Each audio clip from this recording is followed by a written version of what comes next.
Success isn't random. It follows a code. Welcome to the Conant Code, where we break down the strategies, challenge the myths, and uncover the truth in 5 minutes or less. Now, let's crack the code.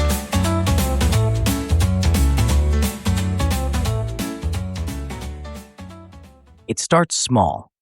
A lipstick slipped into a handbag, a pair of sunglasses pocketed on the way out the door. It feels harmless, a tiny act of rebellion. But here's the truth. Shoplifting isn't harmless at all. It's a $100 billion problem, a silent epidemic that's been growing for centuries. But why?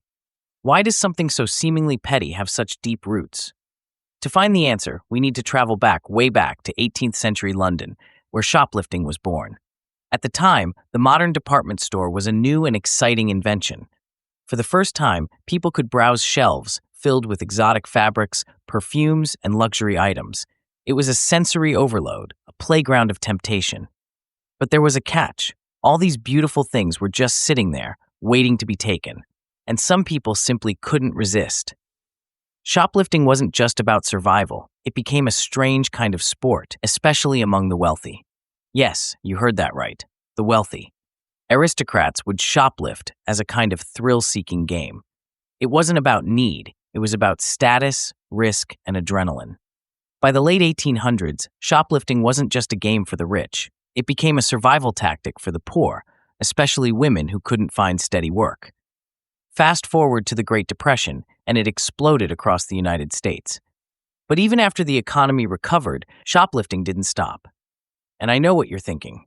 Not me. I'd never do that. But would you? A study by social psychologist Stephen Riker begs to differ. His research suggests there's a tipping point, a moment when even the most law-abiding among us could cross the line into theft. It's called mob mentality, and it works like this. When people act as part of a group, their sense of personal responsibility diminishes. Individual judgment dissolves, replaced by the group's behavior. It's why peaceful protests can sometimes erupt into riots, why one person smashing a window turns into a crowd looting a store. Riker explains that in these moments, people stop thinking about right and wrong. They think about belonging. The group's actions feel justified, even logical.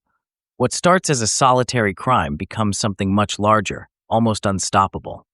This isn't just theory. We're seeing it happen in real time. The modern face of shoplifting isn't a lone teenager stuffing candy in their pocket. It's organized retail crime rings, sophisticated networks that can clear out an entire store in minutes. These groups steal in bulk and resell items online, making millions in the process.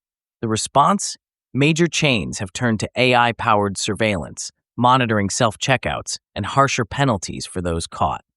But even with all that technology, the problem isn't going away. It's growing. So what's really going on? Shoplifting tells us something uncomfortable about society. It's not just a crime, it's a symptom of a world constantly pushing us to consume more, faster, and cheaper.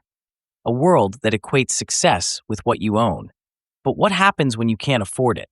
When you feel left behind, drowning in a sea of ads and promises you'll never reach?